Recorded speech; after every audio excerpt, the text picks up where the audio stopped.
Hallo ihr Lieben. Bevor ich einen ganz kleinen Auszug von bisher nicht veröffentlichten Hintergrundgeschichten über Detlef Frank und Katrin berichte, will ich über das von mir veröffentlichte Memory Cut Video mit einem Zusammenschnitt von Spiegel-Interviews der Zookinder, welches von Google YouTube jetzt weltweit gesperrt wurde, sprechen. Zu Beginn erst einmal ist es wichtig zu erwähnen, dass es natürlich gut ist, dass Urheberrechte geschützt werden.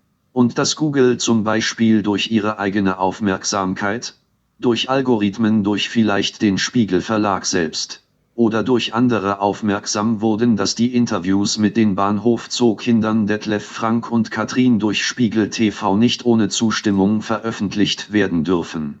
Ich hatte einen Zusammenschnitt Memory Cut mit Spiegel TV Zookinder-Interviews bei YouTube veröffentlicht, hatte aber im Informationsfeld unter dem Video mit einem Copyright-Zeichen darauf hingewiesen, bei wem die Rechte liegen.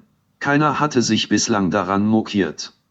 Nun auf einmal, und man kann sich schon die Frage stellen, warum gerade jetzt das Video mit über 70.000 Klicks weltweit gesperrt wurde. Dass der Spiegel Verlag Rudolf Augstein Deutschland nicht wirklich am Hungertuch nagt, zeigt zum Beispiel der jährliche Umsatz der Spiegel-Gruppe in Höhe von rund 270 Millionen Euro und mit fast 5 Millionen treuen Lesern. Zusätzlich ist da noch Spiegel Online mit Werbeeinnahmen und Spiegel TV, die die damaligen Interviews mit Detlef Frank und Katrin machten. Ich werde später noch veröffentlichen, wie viel Geld die drei für die Interviews bekamen. Einfach lächerlich und peinlich im Gegensatz zu den Umsätzen der Spiegel-Gruppe. Wem ist es also hier so verdammt wichtig, dass kleine Schnipsel von Interviews mit natürlich berechtigten Urheberrechten bei YouTube Google gesperrt werden? Jetzt kann nur noch der Stern kommen und auf seine Rechte auf den Buchtitel beanspruchen. Hier präsentiere ich nun meine persönliche Geschichte von wahren Hintergründen der Zookindergeschichte. Nein, keine erfundenen Klaas Relotius-Geschichten. Hier nun ein ganz kleiner Auszug. Mein Vater Sigo es gründete nach seiner Mitarbeit bei der Berliner Gesellschaft für Heimerziehung e.V. seinen eigenen Sozialhilfebund Berlin e.V. mit der Diplompsychologin Bertha S. und anderen. Es war anfangs ein Verein, der sich vorwiegend um Drehbegänger und Heimkinder kümmerte. Später dann, als Detlef und Frank nach dem Gefängnis zu dem Sozialhilfebund Berlin e.V. kamen, kümmerte sich der Verein auch dann zusätzlich mehr um Drogen-, Alkohol- und Tablettenabhängige. Damals hieß die kostengünstigere Variante für den deutschen Staat Therapie statt Strafe.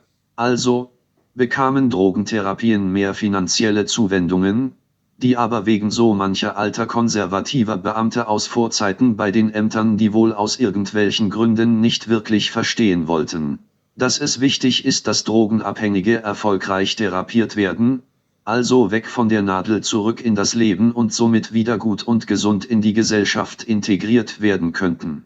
Diese sogenannten archaischen Beamten, die für die Kostenübernahmen zuständig waren, aber nicht immer gleich die Kosten übernehmen wollten, also nicht sofort eine erfolgreiche Therapie finanzieren wollten, verzögerten mit ihrer Schikane einen reibungslosen Ablauf.